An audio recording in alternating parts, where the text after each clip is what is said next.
YouTube, welcome back. PPS here with my boy Monotone, and we got calling our shot here. First time we've had a guest in what? How long has it been, Monotone? Almost 3 weeks, maybe I mean, longer.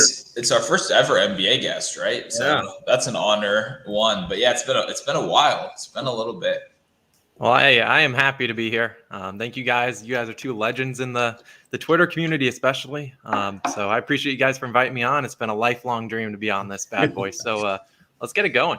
Yeah, let's have a day. Let's do what we always do. Got to just throw this out here quick. Our recap from last week. We went 3-1. Monotone, I believe we had a sweep from you last week. I believe. Yep. We hit both of them.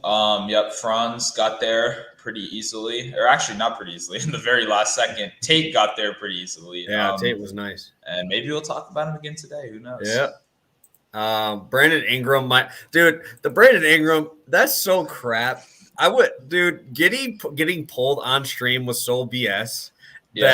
Oh my God, that would happen. Would be the only loss of our entire slate. Would be the one I threw in last second on some crap because he got an illness. So Jared Allen absolutely nuked his line. I actually upgraded that to a 2-unit right before on Twitter. So yeah, it was good. 3-1, another 3 units in the bag.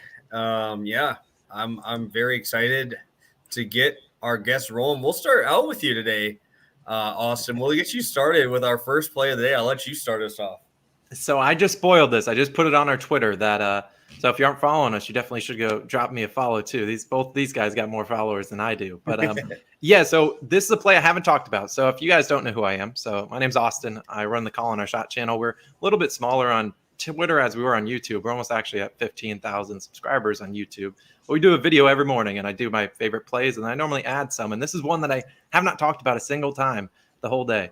And so what I want to talk about at SGA, because a lot of people, he had that concussion, weird issue, and then he got randomly taken off concussion protocol, and was one of those weird lines where, everyone had their bets in, and then like 6:45, like, oh, by the way, this guy's playing, and everyone's like, well, I just bet all these other prop lines, and they're kind of different. But Shai Gilgeous-Alexander hit this line in 3 straight games, and the biggest thing is he's shooting 20 plus times in all 3 of them. You think about the Thunder, they don't really have a lot of options on offense.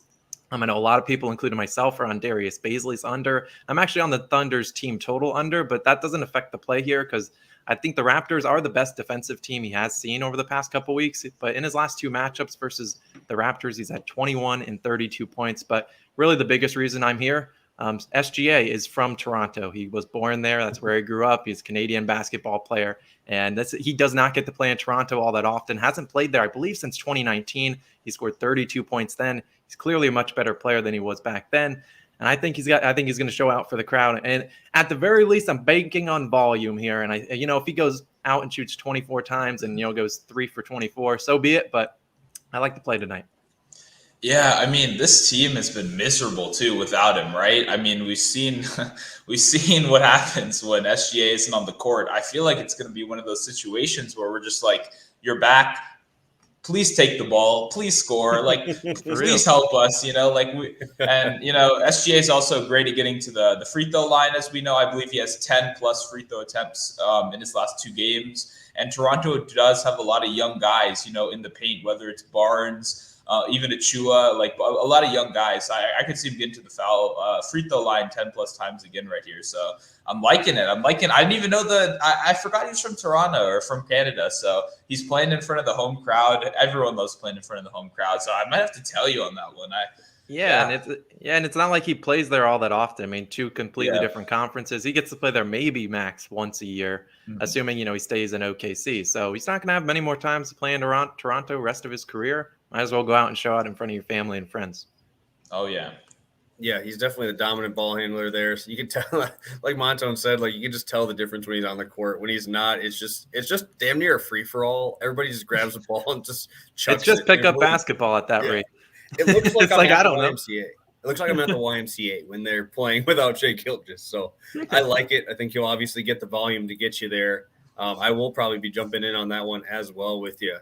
But yeah, let's get to another. We haven't seen an under out of Monotone in a minute, so Oh, that's not my play. Oh, that's so not yours. mine. Oh, I have you guys all mixed up. This is the Monotone one I like. There we go. Yeah, There you're we not go. seeing an under from me today. Okay, I'm not. I don't need the fans turning on me. Okay, I already made us cancel Friday's show because I didn't have any fucking plays. So I already have enough people in my DMs. No unders. Don't worry, we're good. So anyway, moving on to Giannis now. I mean, obviously we already know he is one of the best rebounders in the league in general, but what really drew me to this play right here was the fact that the Heat are without Bam, who is, I mean, arguably one of their best players, and the impact with him off the court has been very pronounced. Over the last 3 games, they've given up 16 rebounds to every big man. So Bobby Portis had 16 rebounds when Giannis sat. And then Steven Adams had 16 rebounds. And I believe one other player had 16. I can pull that up real quick. Sabonis had 16 rebounds in the game before that.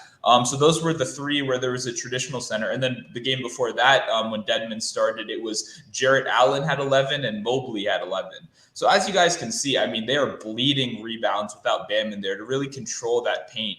Dedmon is really not a very dominant physical kind of player. You know, he's more of a finesse kind of player from everything I've seen. He can shoot the 3 a little bit better, a little bit more offensive game to him. But like I said, it's really bad, right? 16 rebounds to Steven Adams in 2021 is like, wow, you know, like it really kind of opened my eyes to it.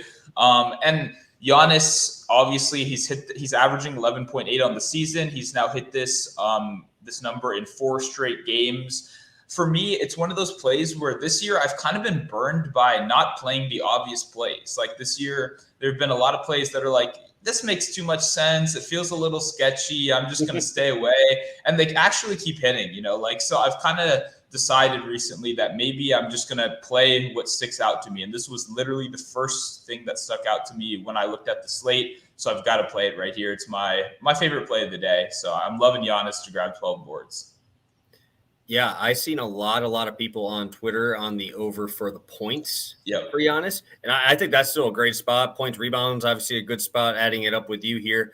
But I think this one doesn't go undervalued so often. Everybody wants to bet the points, you know, but, you know, I have a rebound prop. I take a rebound prop probably every single day. I love the rebound props. And they just kind of go undervalued. Like Giannis is literally going to be he can grab it when he's at the 3-point line, takes one step, he's in the middle of the paint. This dude's legs are the size of my freaking body. And I've been to so many Bucks games. Like I said, I live in Milwaukee, so I go to so many of these games, and it's just crazy that this dude literally takes one step, palms the ball out of the air, and gets our fast break going, 2 dribbles, he's at the hoop. It is unbelievable what this guy is able to do. I love this play. I will be on this for sure with you. I can't believe we're getting almost plus money on his average. That's crazy. Yeah, It's surprising to see, you know, I remember like last year, his rebounding line is like 13.5, 14.5. And now you're getting such a low number just because, you know, this season's been kind of weird for him. So I like the play too. I think it's a really good one. I'm kind of fading the points. I've seen way too many odds boosts on his points. And so you never know. Him and Embiid, both those guys are going to be heavily targeted for their over in points, given, you know, previous performances. I'm just saying, be cautious. Yeah, for sure. No doubt. Yeah, someone asked about double dipping. Yeah, like you said, the points are real popular today, real popular. And I see why. Like, I absolutely see why. For the same reasons that Bam really helped limit opposing rebounders on the season. He did that for opposing paint scorers too, and he's gone now. So it'll be interesting to see how it plays out. But I'm excited to watch this game and I guess see how Miami adapts to because they're going to be without Bam for a little bit. I think they're going to need to figure this one out sooner rather than later. Yeah, they're going to need to go out and get a big guy. They're going to need to get a big guy. Without Bam in there, dude, he's out for what, 6 weeks, right? 4 to 6? 4 to 6, I think. Yeah. And, man, dude, throwing Dwayne Dedmon and him possibly having to guard Giannis for more than 2 minutes is a bloodbath. This man's asking to get put in a body bag. No it's doubt. Gonna be bad. All right. I'm going with a plus money rebound play. Let's get it. One of my favorite guys. I love Nikola Vucevic. I actually was laughing when he commented back to, I don't know if you guys saw that book it with Trent. He commented back, I rebound too. Like, dude, that's hilarious. Like, I love this dude. Now we have no DeRozan in there. DeRozan had about 8.5 rebounding rate this whole season prior to his injury, obviously. He is out again tonight. And this is what me and Monotone talked about, I think, 2 weeks ago we talk about when we want to take a rebounding prop and we take it with centers, we need centers that are going to be down there. So what better team to take a center rebounding than Cleveland Cavaliers starting 3 centers? Yeah. We're going to have them standing in the paint. Vucevic isn't going to have to come out of the paint. When I look at Cleveland, I always attack the centers against them in rebounding.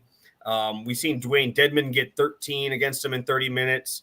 Giannis and Bobby Portis both cleared this number. Portis was 16, Giannis with 12. Gobert had 20 on these dudes. This is all in the past week. These guys are clearing this number. Vucevic is obviously going to play 30 to 36 minutes in a close game, seeing a 3-point spread. And we're sitting at a 17.3 rebounding rate for Mr. Vucevic here. Take the 8% off of DeRozan. Obviously, I don't really think Levine cares that much about rebounding. All he's going to do is pull up his jump shot and stay on the outside. Obviously, the only guy I really think that's going to get a ton of boards is maybe Lonzo, maybe if he wants to push a triple-double watch without DeRozan. But other than that, Vucevic is going to have his free reign on those misses. And with the Cavaliers, they're going to miss a lot of shots. So a lot of spots here where Vucevic is going to get a chance to rebound in this game. Do you guys have any thoughts here on Mr. Vucevic?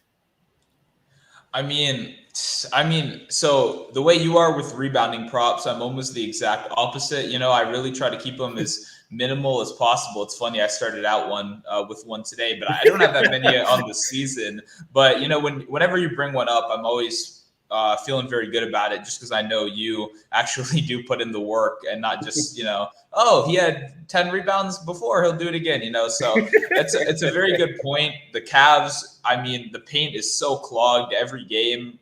They do their best to mitigate that, right? But when you have 3 7-footers on your team, it's going to happen. We all kind of acknowledge that. So I think this is a great spot. I'm under on his points. It's not like an official play or anything, but it's kind of my contrarian take of the day. I'm not huge on attacking the Cavs in the paint, but when it comes to rebounding, he's going to have to be in there fighting. They don't have any other big men on that team.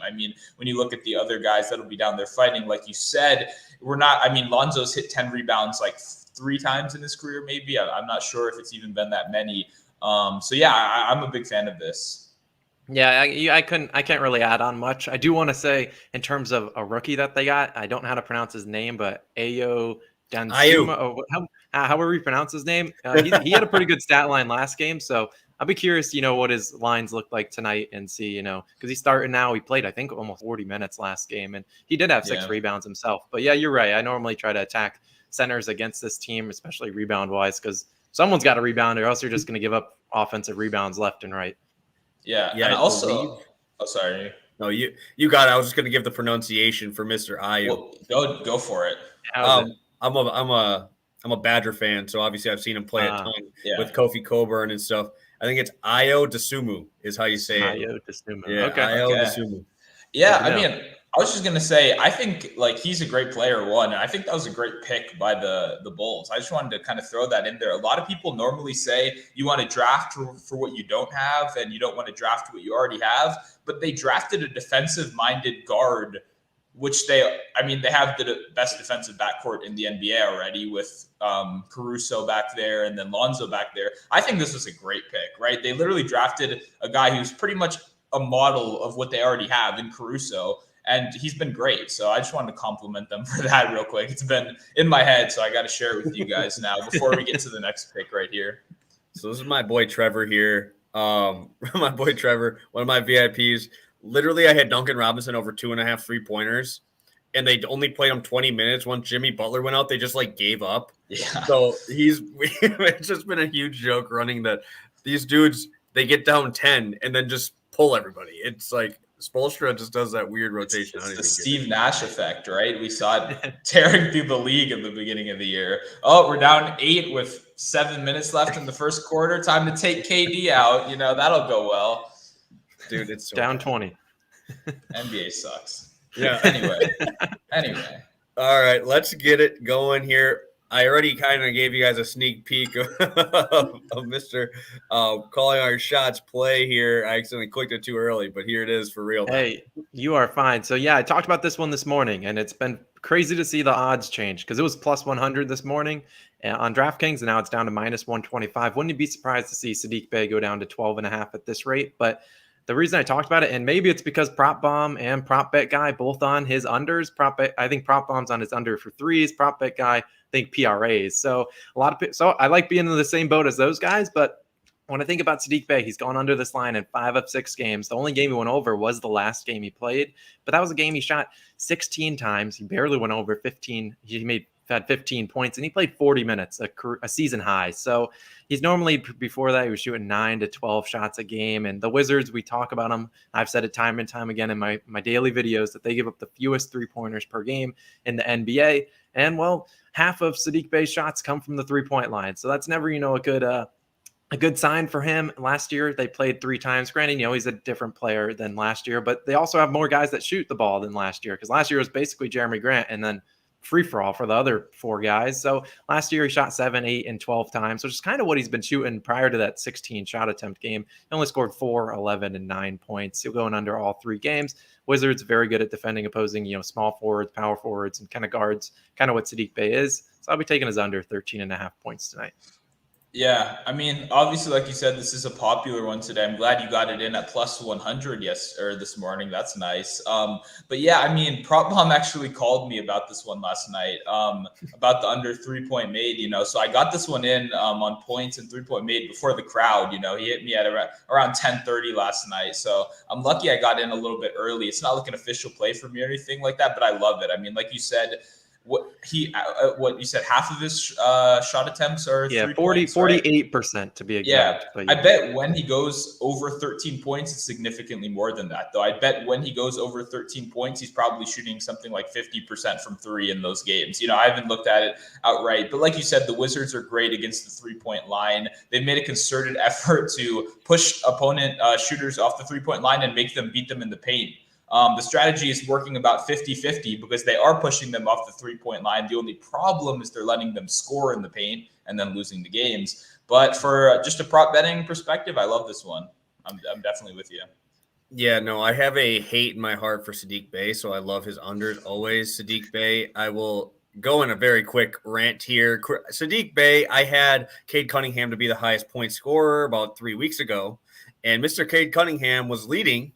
And they brought in Saddiq Bey down 27 to play against the scrubs of, I believe, the Pacers or something like that. And the dude just starts stroking threes. I'm like, dude, these guys, you're playing against a G League team at this point. There's 5 minutes left, and he ends up beating them by 1. So that's my rant on Saddiq Bey. But the only thing is I love this because I like that you gave the actual number 48% on his actual shots being there. Because when I've watched the Pistons, because I bet Cade Cunningham quite often, this dude literally just chucks the ball up there. There's absolutely no flow to the offense when this guy touches the ball. I looked on here. The Wizards are 8th best in the NBA against the 3-point line, only allowing 33%. That is absolutely crazy compared to last year, right? Wizards just run and gun last year. Now they're going to play it to 33%. I think this is great because I don't really see him trying to go down low here. You got pretty athletic bigs in Harrell and Gafford down there who are able to block shots.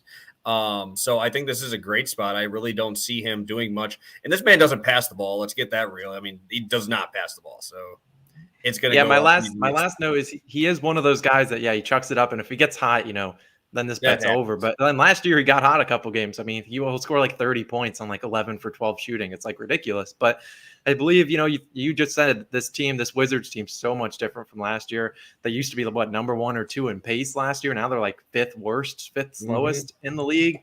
And, I'll just be taking the under. I think, you're right. He shoots. Hopefully he doesn't. If he comes in at the end of the game and they're down 25 and hits the over, I'll be a little angry. Maybe I'll join that. Maybe I'll join your anger for Saddiq Bey. But at the moment, I have no hard feelings towards it. Yeah. Dude, I still can't believe that happened. I don't know if you guys follow UEFA Champions League. Everybody's tweeting in here. If you guys didn't know it, or putting in here that Young Boys is like my favorite team, and they're playing right now. And they scored that I had their first half to score a goal, and they just did in like the 45th minute. So if you guys didn't know what the Young Boys, it's not creepy. That's like their actual team name. Yeah, no, I recognize them from that upset they pulled a little bit ago. I figured that must have been one of your plays when I saw a couple people on it. So I'm glad you guys hit it. Heavy. Yeah. I had them first half to not be losing, and so they scored at the last minute, and I had them to score in the first half at plus like 150. So it was good. It was a good little finish there. Ben, that's creepy. Let's throw a couple questions in here. We got 3 prop questions in here. We'll throw this over to you, calling our shot. You have any thoughts on Vucevic under assists? I know you're under on his points. I don't tend to touch a lot of Vucevic props. He always has these weird games, especially assists wise, where, he'll go like a stretch where he has, 2 assists in like 6 straight games. Then he'll hit you with like 8 or 9. And you're like, why did I deserve this? So I like the prop. I don't necessarily think he gets, as many. I haven't looked necessarily at his assist opportunities. So it'd be something I'd want to check to see how many assist opportunities he has. But I can't imagine it's, 10 to 15, the ball gets to Levine and it's probably going to stay in his hands, or it's going to be like a pick and pop to Vucevic. He's not really initiating a lot of offense like you'd see from other centers. Nikola Jokic, another Nikola that's passing the ball a lot more. So I like the under plus you got a Cavaliers team, very good defensively. And the Cavs play super slow. I'm sure the over under, I haven't looked at it. I don't remember the line, but I'd imagine it's 208.5 if I were to guess. I think it was like 211 maybe. Yeah, it would be somewhere in that range. So a low over under, a slow game, and then they don't really have a lot of people to make shots either for the Chicago Bulls. It's really Vucevic and Levine out there, and Lonzo Ball too. Yeah, no, that's a good point. I mean, I may be addicted to the worst kind of prop type ever, which is like non-point guard assists. So like I play a lot of center assists just in general because I think it's kind of an underrated prop type. But I think that's a good line you found. Whoever suggested that one. Just because it's very hard for me to see him hitting consistently that number, even if this is a good spike opportunity. So I haven't looked into it super deep either, but I definitely would lean the under just on first glance to whoever brought that one up. It's a good looking play. Beautiful. One more here, and then we'll get to Monotone's number 2 play here. Any thoughts on Aaron Gordon over 5.5 rebounds today?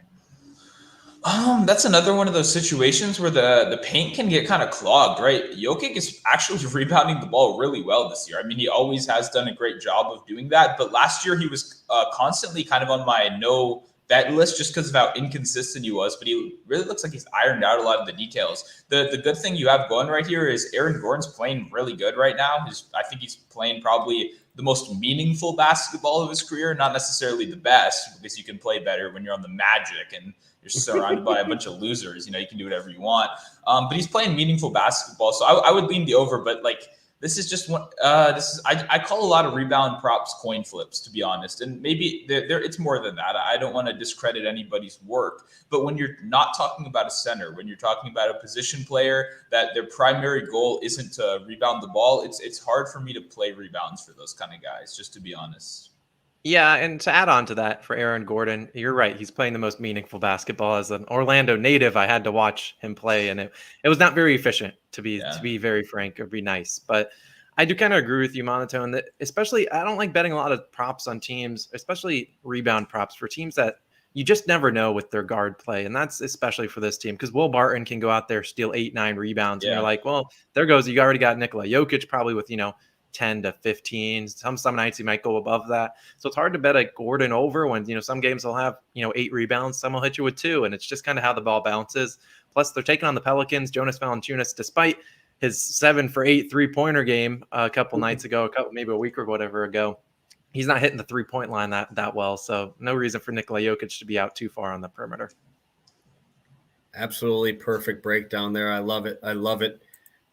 Let's get this going. Monotone number 2, a little parlay action. Speaking of center assist props. Yeah, there we go. Yeah, so this is one I targeted pretty heavily whenever I last bet basketball, which was probably a couple days ago. I had Embiid 3+ assists as part of my card. And I honestly even might double dip right here. I actually have it as part of another play for half a unit. I might just play his regular numbers 3.5. I might just play that too. But I think this is a great spot for a couple reasons. So one, Embiid 3+ assists has kind of just been my free square. I've been spending a lot of time on these 2-leg kind of parlays the whole season because I think books aren't really catching up. And especially if you just go 1 rebound or 1 assist less than what the book is offering, they normally give you some pretty favorable odds there. So this is kind of my free square of the day. Like I said a minute ago, Embiid has actually hit this in all but 1 game this season. And in every single game since coming back from injury, he's had at least 3 assists. He just played the Charlotte team a couple days ago and he had 7 assists. Additionally, Charlotte is 2nd in the league in pace, along with 2nd in defensive efficiency, meaning we're getting one of the best matchups on the board. I mean, nobody on the Charlotte team can actually stop Embiid. So, or anyone actually, with Plumlee out, their defensive rating's been atrocious. They can't stop anybody. So what happens when you can't stop anybody is you got to outrun them. We saw this, like we mentioned earlier, with the Wizards last year and Russell Westbrook, where, oh, we can't stop them, we can't defend them, we'll just have to score more than them. That's kind of the philosophy Charlotte's been running with this year. So for him to get 3 assists is really easily it's really easy, and I have it in a couple separate plays. The slightly harder part we're going to have right here, but something I'm not super concerned about, is Harden to have 10 assists. He's already been heating up recently in terms of the assist category, right? We've seen him really start to lay it on. We've seen a couple 14 assist games over the last couple weeks. He's constantly getting to this number. But can we all just take a flashback to the golden days of last year when Harden was playing without KD? Because he was so good. I mean, he was triple doubling almost every night. This was before the Russ phenomenon. This was the first half of last year. Harden was putting up insane numbers. And that's because when Harden is truly ball dominant, when he gets to touch the ball whenever he wants to, I mean, he can dish out 20 assists on any given night. So once again, we've got multiple young rotational centers that he can hit in the paint, whether it's Claxton, a guy like that. We've also got the 3-point threats out there with Patty Mills. You know, no KD is obviously bad because it's just one less good player on your team. But when you're playing the Rockets, I'm pretty good with KD being out of this game because I want it to be a closer game. I don't want it to be a blowout. A 3-point spread implies we're getting a close game. Harden is playing his former team. I don't super buy into the revenge narrative. I played him under against Houston last year and successfully hit that one. So the under, I'm not going to touch the under on points, but yeah, I think this is a very appealing spot for Harden. This game's just going to be a bit of a mess, honestly. I think he can grab 10 plus assists fairly easily. Someone asked about a triple double at plus 210. I think it is worth a sprinkle. I was hoping I'd get a little bit better than that, but yeah, I personally also sprinkled on it a bit just because, like I said, we all know what Harden can do in these kind of situations. And he was 1 rebound short last night. And I had his over in PRAs last night. And you're right. The assists are going to come easy, especially with Nicholas Claxton back, because I think they had connected on a couple lobs last night. Yep. It's another rim, or like a person that can actually dunk the ball. Because LaMarcus Aldridge, I don't think he has higher vert than either of us. Or any 3 of us. So yeah, I like the play. And I'll talk about Joel Embiid's lines in a little bit. Yes, sir. Yes, sir. Good segue. We're almost there. One thing I do like here is we get to take away the KD ISOs, right? That there's no assists on an isolation play, which is pretty much about 40% of the plays that KD gets is just throw the ball to me in the side and let me do whatever I want. Now you have a guy in like Patty Mills who literally he's going to pull like a Klay Thompson and dribble the ball 2 times tonight and just sit out there and chuck threes, right? And I bet you 90% of those balls that come his way are coming from Harden. So I like this play a lot. I like it a lot. I'm going to stay in that same game. Roll with my boy, Jayshawn Tate. Rolling with him again. I don't know if you saw that. We were talking about it before. Jayshawn Tate getting his 5th assist on their game-winning play for the Rockets, I think, like 3 games ago. So he hit the over for me on that. That was my biggest play of the day. Now I'm going back to him. And yes, I finally have the information that Kevin Porter Jr. is out. They had him listed doubtful in the last game I took him in, and he plays the first half, gets 6 assists, and then just decides not to come out after halftime and play. So, like, nothing really happened to him. He must have just felt like crap, I guess. I don't know. But I was expecting him not to play, and then Jayshawn Tate ended up getting 5 assists. But, yeah, no Porter officially here. He's hit this in 4 straight games. And it's really a great matchup here. Exactly what you were talking about here with the Nets is the spread. Normally, I would never touch this, but with all these guys out, it's only 3 points. That is crazy in a Rocket game.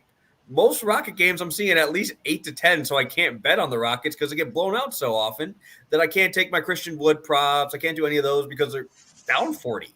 Like, that happens so often, and now we're going to not have KD in there because KD would have put 40 on these guys pretty handily. And I do like this because without KD, I kind of think that Harden is going to do what he did when he was actually in Houston, right? He can run up and down the floor, pack the stats up, get huge numbers, but that also helps me on the other side, right? Tate's going to take that pace for himself.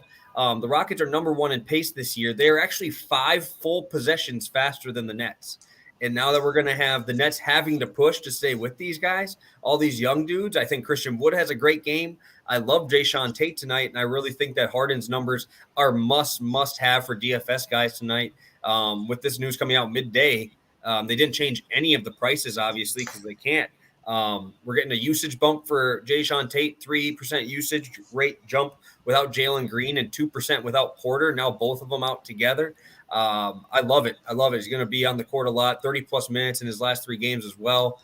Close game, sign me up. I love it. I have a question for you because I don't watch a lot of Rockets basketball, although they are the hottest team in the NBA at the moment. Do you have any concern that they might put Jae'Sean Tate to guard James Harden and potentially in foul trouble? See, that's the thing I don't mind this year is they're not calling that bull crap James Harden. They aren't. this anymore. I've watched a few of them on ESPN when the Nets have been playing there, and Harden gets mad because he jumps into people's feet like he always did last year and gets those 3-point calls. I don't really think – I think Tate will probably play on him a little bit, but he's going to have to be the ball-dominant guy here. Who is he going to have? Like Eric Gordon? He's not going to take the ball up. He's a straight shooting guard. If he does guard him, I don't see it being for the whole game. I think it'll be like in spurts, especially if he's going to have to run this offense. Probably having to play like 35-plus minutes tonight. I think that they're going to do like what Giannis gets for the Bucks, where they'll play him on the guy for about 3-4 minutes and then pull him off because we need him on offense, stuff like that. I think that's kind of how it's going to be. I don't think it's a straight shadow. I think he also might have to guard Patty Mills too, because Patty Mills if he gets guarded by Eric Gordon, that man will drop 40 tonight on 3-pointers because Eric Gordon playing defense is atrocious. Yeah. So I think Tate, the thing about Tate is it's kind of like Daniel Gafford, where when you play him, foul trouble is always going to be an issue. But when you look at the stats, right, that's baked in already. Tate gets into foul trouble a lot, but that's just because that's the kind of player he is. I don't think he'll be tasked with guarding Harden because mostly Tate is tasked to guard up rather than down in size because he truly is kind of like a mini Draymond. When I watch him, that was kind of my always thought. Like he kind of does have like a point forward kind of ability, and he's very tenacious. He really does attack on defense. So he's normally tasked with playing bigger wings, bigger forwards. So I'm not super concerned about that in this one. And like I said, he gets in foul trouble every game, so he'll figure it out. But as you already know, this was a play for me whenever we last did the show. Last Wednesday, this was a play for me. When it was your biggest play on Friday, I was also on it that day. I think we commented to each other on Twitter that we were both on it. So I'm a huge fan of Tate. I think he's a great player, and he may or may not make his way on my card tonight. I have a couple things I'm waiting for that I kind of want to pair his alt line with, like his 3-assist line with. So we'll see. It might make an appearance on my card, but I'm a big fan of this one. I love Tate. Perfect. Before we get to our fun little long shot darts, looks like we have about 3 or 4 questions in the chat here. We'll pop over Monotone over on this one first. We got Devontae Graham, Grayson Allen, or Patty Mills. In DFS, who would you roll with? I think they're pretty similar in salary. What are you thinking? Yeah, that's a good question. So just to take you through my mindset when I look at that real quick, what I'm going to do immediately is my gut instinct is I'm just going to cross out Grayson Allen in that because what I'm really or I guess it depends on the contest selection you play. And so if you're playing cash games, you normally side a little bit safer lineups, but I'm normally more of a GPP player, which means I play in larger pools and I'm aiming for the big bucks. What I'm going to do is I'm going to take Grayson Allen off that list just because Grayson Allen can become extremely useful, but he's one of those players that really only contributes to his team through his shooting. And I don't think his ceiling is that high in a game with a 7-point spread, one, which means there could be some blowout potential. And then number two, we have a healthy Giannis, healthy Giannis, healthy Middleton, healthy Drew, healthy Portis. So we've got everybody back over there. And when everyone's back on the Bucks, I don't like messing with that as much because the upside becomes a lot harder to reach. So when we just look at Patty Mills or Devontae Graham, who could have a better game, I think Graham probably has the higher ceiling, but he's really not been playing very well this year. He contributes a little bit more in assists and rebounds, but just with pure ceiling out of those guys, I'm going with Patty Mills, Captain Australia, simply for the fact that this game is going to be a mess. I think he sees the highest usage increase without Kevin Durant out there. And while he doesn't contribute much in rebounds or assists, he is, out of all of them, the guy that I could see getting to 25 points the easiest tonight. So Patty Mills is who I would go with right there out of those guys. Great breakdown. I love it. I prefer that guy too. I'll actually be talking about him in a little bit, Mr. Mills. I would say lean, maybe it depends on if Josh Hart's playing. I saw he went through shoot around, but I don't know. That's a lot of rebounds. That dude he's so good at rebounding. I think he's just gonna like limp around like he's been doing for the last little bit. And that's true about Patty Mills because, when you think about the two games, one of them has an over-under of 212, one has 225. Yeah. So I'd lean towards the Rockets game. They'll be moving up and down the court. I'm sure Patty Mills will get a bunch more open shots. And you're right, Monotone.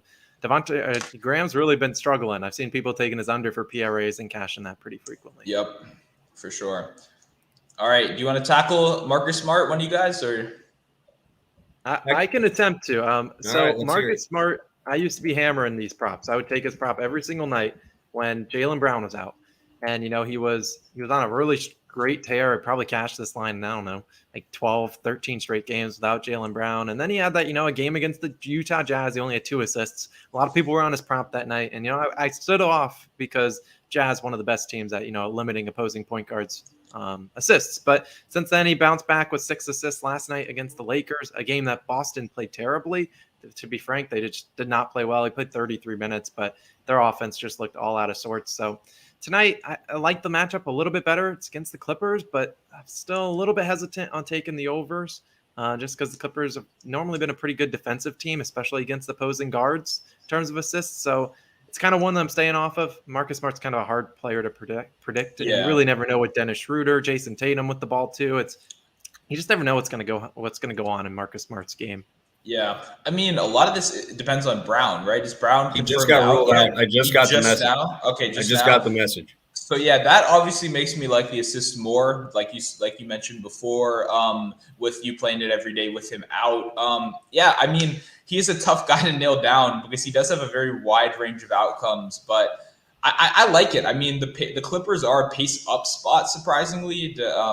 Most people might not suspect that. They're also pretty beatable in the paint, right? Points in the paint is pretty good. And while Smart himself doesn't thrive down there, he will be able to find other guys that do. So I would lean over on the assist with Jaylen Brown out, but you might want to act quick if he was just ruled out because that number might shoot up a little bit on you. For sure. Let's get to what you guys came for, the long shots, right? You guys want to throw these in a big parlay like always.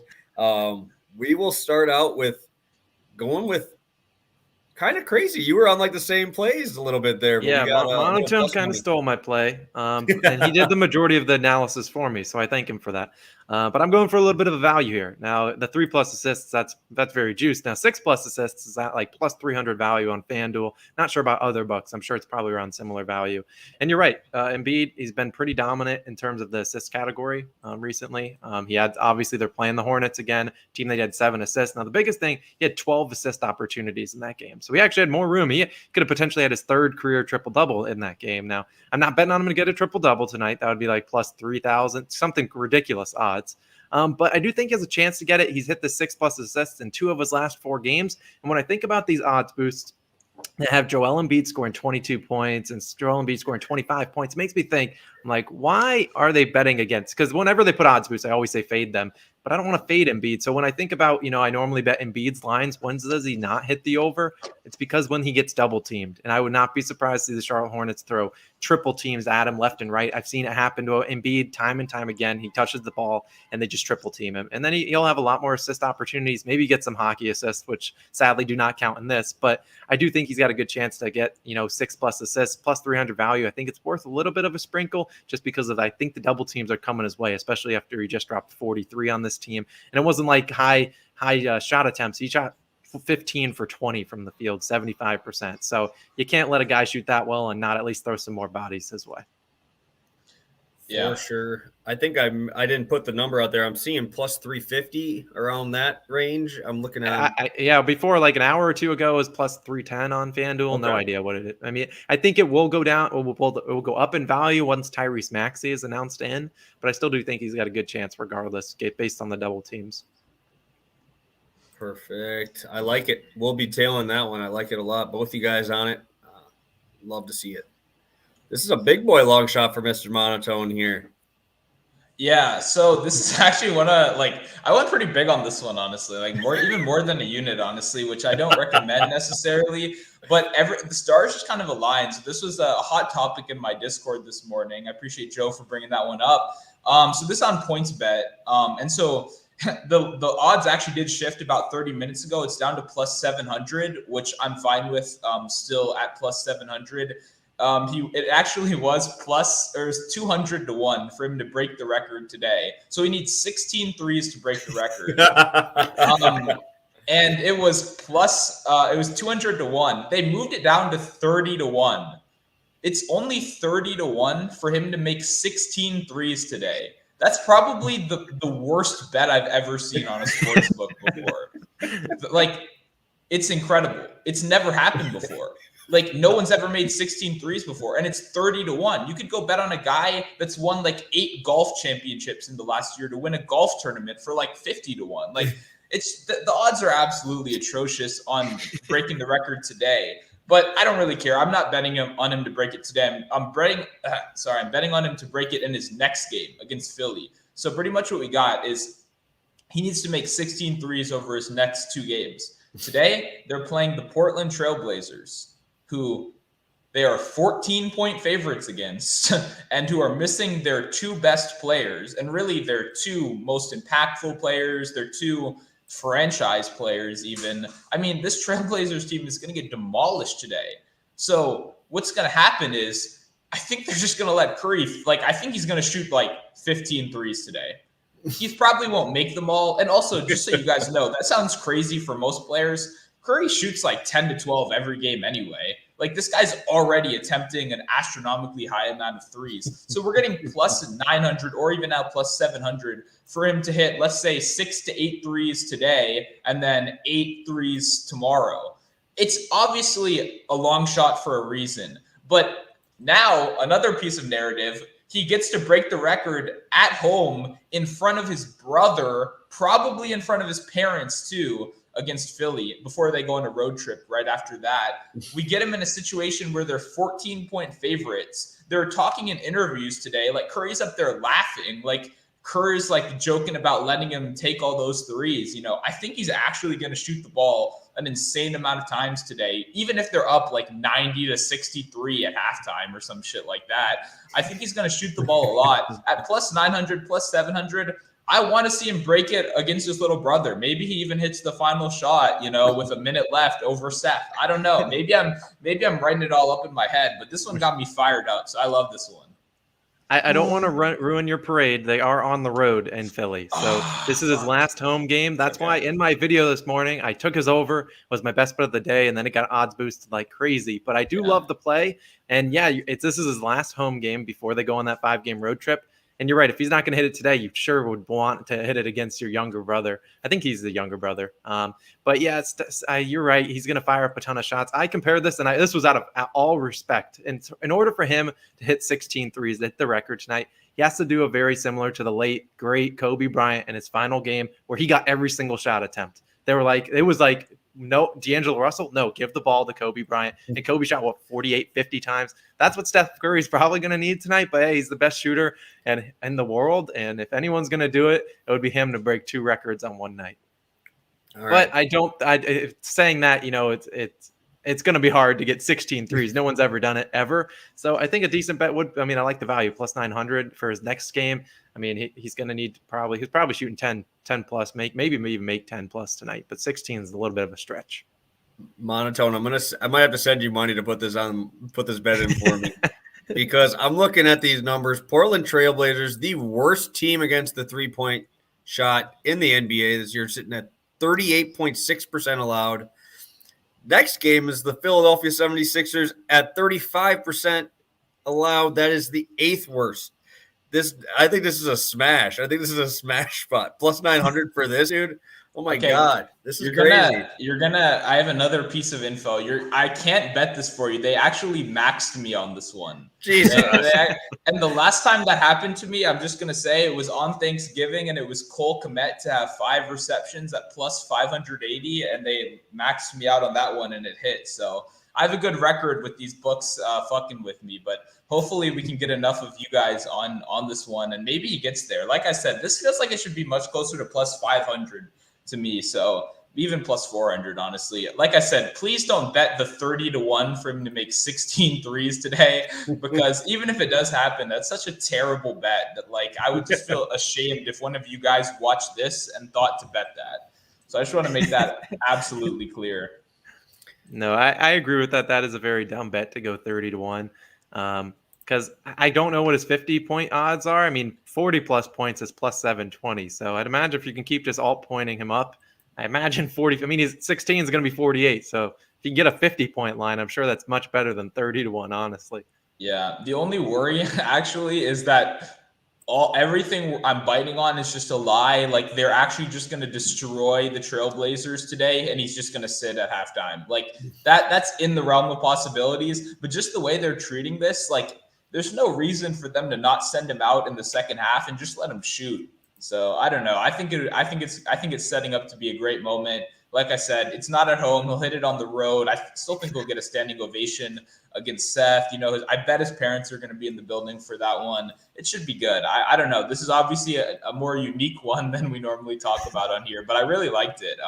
And yeah, if you wanted that 200 to 1 number that is no longer there, you should hop in my Discord. It's linked. It's completely free, and it's linked in my Twitter bio. So check it out. A lot of smart people in there.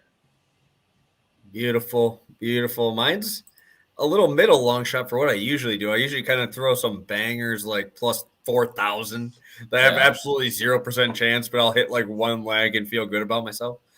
This one I like quite a bit, actually. Levine to score 30, Patty Mills to score 20, plus 504 on a parlay there over on Fanduel. That's the one I looked at this one on.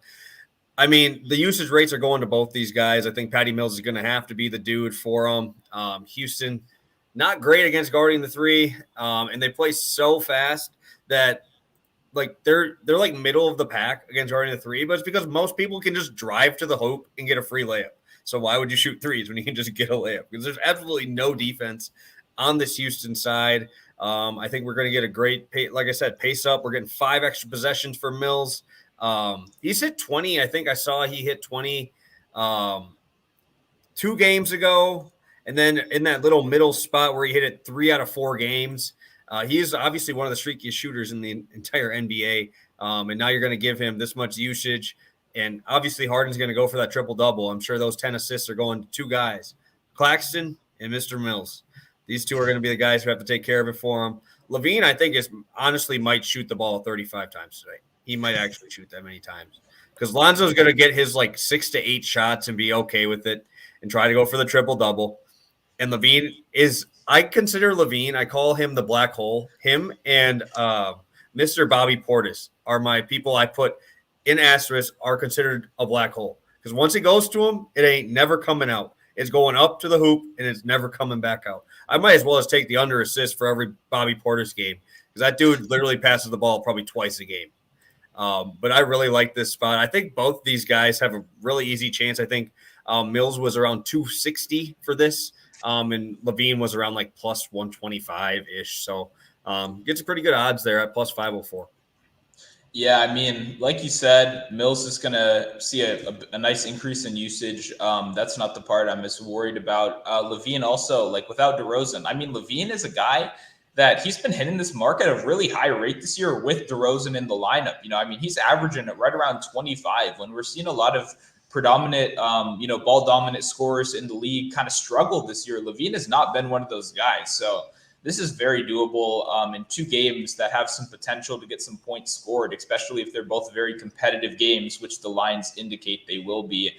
I'm a big Patty Mills fan. I have a 6th man of the year on him a little bit, so hopefully he can get going tonight and help me a little bit too, help all of us.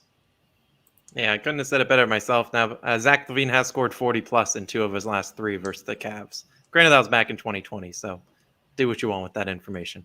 Yeah. I mean, like you said about black hole players, the guy that I have for that too, I have 2 guys that I'm always thinking that about. It's Dylan Brooks and Karis LeVert, which is weird because when LeVert was with the Nets, he was dropping dimes. But when he plays with the Pacers now, especially like early this year, the guy's not looking at anyone else. And we all know this about Dylan Brooks. In Dylan Brooks' head, he's like the best scorer on the planet. Like he plays with John Morant, and he is definitely the best player on that team in his head, at least. So I don't know what's going on over there, but I love those kind of guys you're talking about that just absolutely are not interested in passing because you want to go over on the points. They'll take the shots. It's just let's hope they make it. Yeah, LeVert's a weird one because I feel like I don't necessarily think it's him. I think it's more the coaching staff that tells him, "Yo, go score the ball." Because last year when you had Brogdon out and it was him and Sabonis, he was on triple-double watches sometimes, and it was like. But now this year, I think it's under, and I think the line is normally 7.5 rebounds plus assists. I think it's cashed in 80% of the games. He does not get even a bunch of rebounds. Granted, Sabonis and Turner, and then gets no assists either. It's a really weird. The Pacers are a weird team, and it doesn't surprise me with all the trade rumors that circled yesterday that they kind of blow up the whole farm. No, I completely agree with you. I tried to give a little credit to him when I referenced back to the Nets, but I don't think he is as bad as some of these other guys we're talking about. It's just weird how it turns out. That's the NBA for you. Beautiful. All right, I got to dip here in a little bit, so let's just go through a couple comments here, and then we'll go through our recap and get it rolling here. Some people also hate Dylan Brooks. I love Dylan Brooks, but I'm not a Grizzlies fan, so I don't care if he overshadows Jaw for no reason. If I'm betting on him, he'll put up 20 shots a game. I love him, but I see why you would hate him. All right, I don't really see too many more people talking in here about any extra plays. So let's go through our quick recap. I will start with you, our guest calling our shot. Here are your plays if you want to run them down for the people here. Yeah, so we're just running with Shai Gilgeous-Alexander over 21.5 points. His return to Toronto. He's going to put on a show for his friends and family. And last time he was there, back in 2019, scored 32 points. Much better player. One of the most efficient scorers in the NBA, in my opinion. Gets to the free throw line a lot. And then the other one, Saddiq Bey, under 13.5 points against a very tough Wizards defensive team against forwards. And he's gone under 5 of 6 games. I think last game was just an anomaly for shot attempts. So he'll get back to his under usage rate. And number 3. And then the Embiid 6+ assists, just putting a little sprinkle on it, like about plus 300 odds. But I think he's going to see a lot of double teams tonight. And if he doesn't, then the Hornets are going to give up another 40 points to Joel Embiid, and they're going to have to probably suffer the consequences of that. So he had 12 assist opportunities last game and averaging like 8 to 10 the last couple games. I think he's got a good chance to get maybe even sprinkle on the triple-double. Oh, yeah. Beautiful. I like that. I might have to do that with you. Monotone, you're up. Yep, so this is the first stream in a while that I've had 2 one-unit plays on here just because normally my volume is smaller than that. So hopefully we start out with a winner. It's Giannis over 11.5 rebounds. And then second of all, it's a little 2-leg parlay. You can build this out on both Bovada if you're an offshores kind of guy, and you can build it on Fanduel if you are in the legal states. It's Harden to have 10 assists, Embiid to have 3 assists. It's minus 130, and we're playing it for a unit. And a long shot. Yep, it's Steph Curry to break the 3-point made record tomorrow, or not tomorrow, in their next game against Philly, and this one's on PointsBet. Beautiful. And I'm going to be rolling with plus money 1.5 unit on my boy Nikola Vucevic and Jayshawn Tate. Both of them pretty close to even odds, one of them being plus money. And I'm rolling with my boy Zach LaVine, Patty Mills, plus 504 long shot parlay for me. Thank you guys so much. Do you guys have anything you'd like to say to the people before we get out of here? I just want to say thank you guys for having me. I appreciate you guys. Hopefully we have a really successful slate tonight. Maybe we can even bring out the broom, sweep it. I don't have we can bring out the brooms and we can really have a good day tonight, because that's what the people deserve. It's Wednesday, biggest slate in the NBA. And if anyone wants to, I do my own live stream later tonight. So at 6 p.m., if you think of any questions, I'll be live on our YouTube channel and on Twitter at Call in Our Shot. There we go. Presented by Dimers too, right? We're both now Dimers. That is correct. Powered by Dimers. I'll be live 6 p.m. Eastern time for about 30 minutes. You can come through, ask any questions you got. We'll just be talking about all the plays, and it's going to be fun. So I appreciate you guys. Thanks again for having me on here. Of course. I do have your YouTube link in the description here. I have Monotone's Twitter in the description below. So make sure you guys go show these guys some love. Putting a lot of time helping us out here, putting out some content for you guys, hopefully making you guys some money tonight. So thank you guys so much for tuning in with us. We will be back Friday for NFL. Very excited for that one. And thank you guys so much. We will see you in 48 hours. Thank you.